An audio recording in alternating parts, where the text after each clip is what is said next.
Hi everyone, Sarks here. Hope your days are going well. This isn't something that we've done in the past, nor do I think it's something we'll do incredibly often. Someone's got to say something on this issue, and I haven't seen too many responses towards it, so I thought I'd go over it today.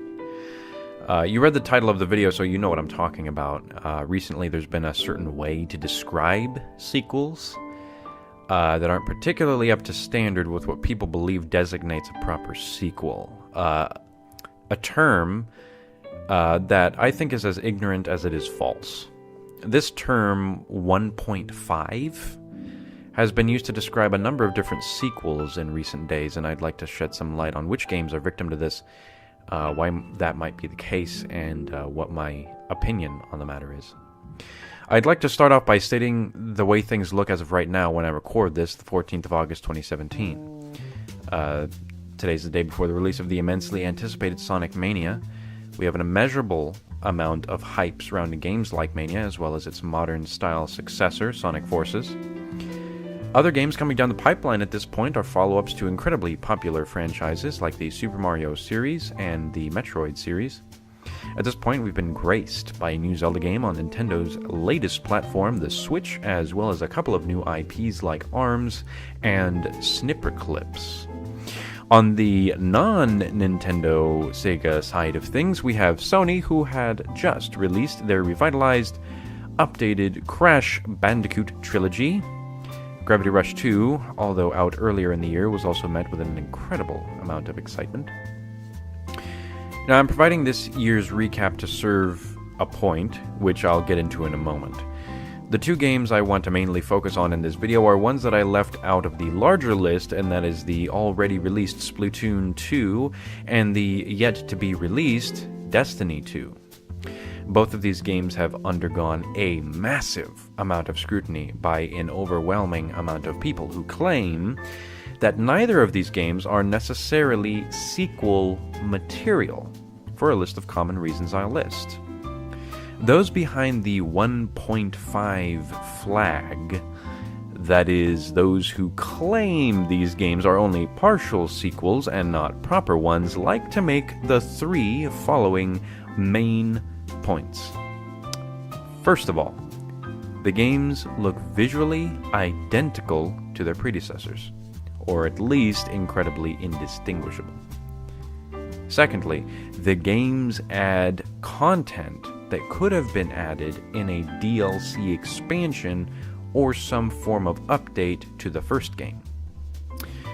And lastly, the gameplay remains too similar to the predecessor, making for a more of the same experience. I gotta say, guys, those are weak arguments. It's already not looking good. At least one of those points can be flat out disputed with objective fact, whilst the other two are just weak in foundation. I'll explain. So the term 1.5, I think, is a misnomer. It makes no actual sense, so far, at least, where it's been applied. Let me start by giving an example. Bear with me for a second. In 2001, about 16 years ago, the first Pikmin game landed on the GameCube. It was met with general positive acclaim. In 2004, the sequel was released, aptly named Pikmin 2, and it included a number of enhancements to gameplay and content. I urge you to compare, firstly, the visual quality of either game. Either game has impressive fidelity in this area. I mean, for their time, this was good stuff. I think it still is. While a few visual updates are noticeable across either game, though, it took a bit of research on my part to learn that the sequel did receive an overhaul in graphics from the first game. There's the obvious bunch of new assets added, but comparing the Pikmin 1 Bulborb with the Pikmin 2 variant, there's almost no discerning that they come from separate games. Upon closer inspection, though, we can see that the two models differ in poly count and texture, but only just so. The two are similar in quality, with a few changes to smooth out the edges. Matter of fact, looking beyond the Bulborb, in this same pair of images, we see that the texture for the ground has been reused altogether. Still, the games were only a couple years apart, and they still managed to update models and textures in an astounding amount of areas. And that isn't to mention the slew of assets the sequel added. Kudos to them. Enough about visuals, though. Let's talk about gameplay and content. This is getting somewhere, guys. I swear. So, what did you do in Pikmin 1? Well, you ran around, propagated little vegetable people, and you sometimes put them to work, and you sometimes collected stuff, and you sometimes killed things. Skipping a few details for sure, but that's the idea, generally. Pikmin 2? Well, the things which you collect are different things, but you still collect stuff. Increasing your total Pikmin population was also of legitimate importance. Oh, and killing stuff was huge in this one. So, what are the biggest differences between the two games? Well, all of the differences, believe it or not, are on the nuanced side of things. First off, the time limit from the first game was completely relinquished, making for a more welcoming and relaxing experience. Relaxing. We'll go with that. What else? Well, we've got the caves. Yeah, they were added in the second game's different overworlds to provide challenges and more rewards, and doing some of them are necessary for the completion of the game. Kind of just a level system in case visiting the same regions gets stale or you want to find more treasure. What else beyond this? Well, nothing. Really, nothing. At least gameplay-wise. Take away caves and the new unlimited time, and you basically have the first game, albeit with 2 more Pikmin types and slightly improved visuals. Content-wise, the game is definitely heavier, boasting a huge in-game encyclopedia, which has become my favorite thing ever. Tons of new bosses and enemies, and narrative-driven logs that round out the world. Now, what the heck does this have to do with the title of the video? Well, folks, I'm here to tell you that in today's day and age, Pikmin 2's sequel philosophy just simply wouldn't fly. Of course, people call Pikmin 2 an amazing sequel today because that is what we all remember it being. There was nothing to complain about. It met all the perfect criteria for a sequel back then. Times have changed, friends.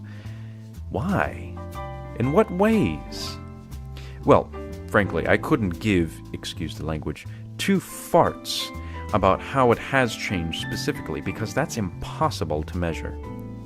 Everything is so subjective now. You can't have an objectively good sequel anymore because everyone's standard of a good sequel is different. What is responsible for creating such an annoying blend of subjectivity, skepticism, and entitlement in reference to sequels? What is responsible indeed? DLC. Nowadays, nearly everything can be added in the form of an update or some glorified paid update that adds insane amounts of content commonly known as an expansion. Destiny was guilty of this, perhaps in good reason, but they proved easily what developers can do in order to substantially increase the lifespan of their content-lacking games. Let me get this straight right away. I don't agree with business practices that limit the amount of content on day one and then adds all the fun content later down the line in the form of DLC. I just don't. Splatoon and Destiny are very closely related in this way, I think. The first Splatoon had very little to do on day one. It didn't even feature a ranked mode at launch. The player levels were capped at 20. The replay value for single-player mode was non-existent, save for some pretty easily discovered collectibles. There wasn't an incredible amount of weapons to choose from, and there were only 5 multiplayer maps that rotated every 4 hours. It wasn't until later on that the game received updates, and to be fair, they were free. And the game became slowly but surely filled with enough content that justified the initial price point. Same thing with Destiny. Only sprinkle on a little more Activision nonsense and you got yourself a classic case of day one fever. Destiny, out of the box, was awful, not gonna lie. I'm surprised I stuck with it. The game featured so little content at launch, it was laughable. The real content came from expansions that we had to pay for if we wanted the content. And at one point, a game-changing expansion that basically tripled the size of the existing game costed players $40 and even more if they wanted collector's edition content. They treated this monumental expansion to the initial game as its own game, not an update. Matter of fact, people's main praise for this DLC was that it was basically a completely new game. Now, taking all that nonsense and putting it into context of the main problem, why then is it that Splatoon 2, firstly, is not considered a true sequel? People have it in their hands. It runs on better hardware.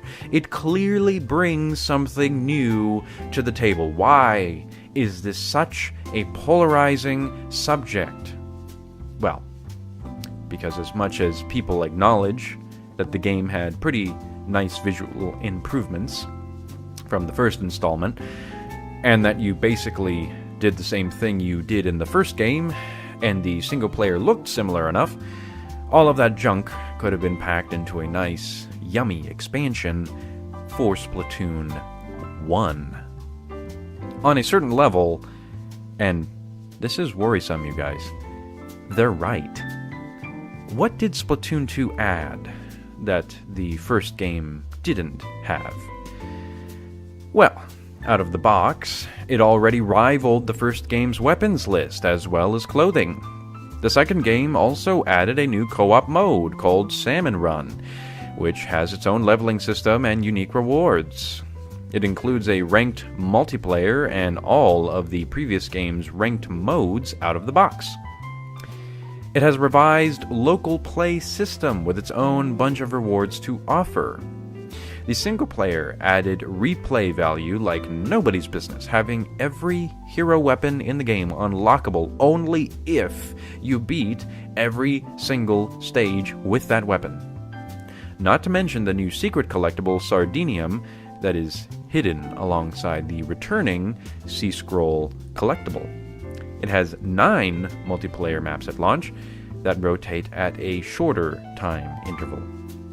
Let me cut to the chase. Aside from Salmon Run and the revised single-player longevity, it's basically the same game. Sound familiar? Yes, Nintendo probably could have added a Salmon Run mode to the existing Splatoon game, given it a visual overhaul, added a story expansion that continued the old one, made a new hub world, etc., etc., etc. It's all completely possible nowadays. But why do that? Did everyone want them to do that? Seriously? People would have rathered, at a time of a new console release and beyond the Wii U's official abandonment, an expansion to the Wii U game instead? Did they want a port? What do people want? I don't think people know anymore. Frankly, the whole idea of sequels has become so arbitrary, so pointless now, that it is almost a mystery why we continue this practice. If you allow me, though, I'd like to take a shot at why exactly we continue to give named sequels to our games, that is, put a 2 on them. The 2 at the end of a title is supposed to represent something. It's supposed to represent an understanding from the developer. It's supposed to represent, more importantly, the confidence a developer has for their new game. If the developers feel confident enough in their new product that they have the gumption in 2017 to name their game with a big, fat 2 at the end of it, they are sending us, the players, the consumers, a message. that they are confident their game can stand individually and rival the first game's quality and content to deliver a more refined experience. It isn't supposed to be about what you or me thinks is a good sequel. The terms for that have changed so drastically because of DLC expansions that it's almost an arbitrary practice at this point to even make sequels anymore instead of just updating your game over the course of a few years. The way I see it is that normally when developers would go down that road, they would eventually decide to make the cutoff for a sequel at the point where new hardware comes out, because then they can put the new sequel on the next platform and it will look visually better and run quicker. But still, waiting for a next console generation just to call a game 2? Why not just port the old one on the new platform and continue your updates where you left off? At what point do we say, yes, a sequel is justified? Friends, as I said, it isn't for us to decide. When a developer decides to put a 2 at the end of their game, we shouldn't meet them with skepticism. We should be impressed that they'd boldly claim such a thing, given the implications a sequel has, especially in 2017. Times have changed. And as I hinted before, if Pikmin 2 came out recently, it would get destroyed like Splatoon 2 has, and given the 1.5 treatment, no less. It looks too similar, it plays too similarly, and the only difference in Pikmin 1 to Pikmin 2 is a new cave challenge system and the unlimited time. I mean, heck, why stay on Pikmin? Why? What games that are particularly recent can we look into? Let's run down the games I recapped at the intro of the video. So Gravity Rush 2. Gravity Rush 2 was pretty recent, and it certainly got fair amounts of criticism for sticking too close to its original gameplay, and to be fair, it does play similarly. All the Crash games? Yeah, those were remastered. When those games initially came out, they were visually indiscernible from one another, and yet people considered all those games proper sequels. That's why it's still acknowledged as a trilogy. Now, let me make an interesting point. Sonic Mania, Breath of the Wild, pretty good games, right? Well, there's an awfully loud outcry for another game in the Zelda series to follow Breath of the Wild's formula. And even a call to use the same assets a la Ocarina of Time and Majora's Mask. Okay, can't a new story with the same assets be added in the form of an expansion? Well, yeah, and that's kind of what they're already doing. New dungeon, new story, new DLC, there's your new Zelda with reused assets. I certainly hope none of the people crying that Splatoon 2 was Splatoon 1.5 were asking for this. Now that would be incriminating. Why want a new Zelda to follow so closely to its predecessor? Don't you want a proper sequel? I only say that because it's a ridiculous concept. These people don't know what they want. Going to Sonic Mania, people are calling it the proper Sonic 4. It brings back old levels, it has a soundtrack that is more or less the same style, and the graphics look so indistinguishable from the old games it isn't even funny. Why isn't this called Sonic 3.5 or something? How about Sonic 3.5 and Knuckles 0.5? I mean, seriously. The actual Sonic 4 tried to go down the proper sequel route by having a completely different art direction, new music, new gameplay possibilities and all that, but it ultimately failed. Why? Because that isn't necessarily what makes a proper sequel. Striking that balance is a fickle business.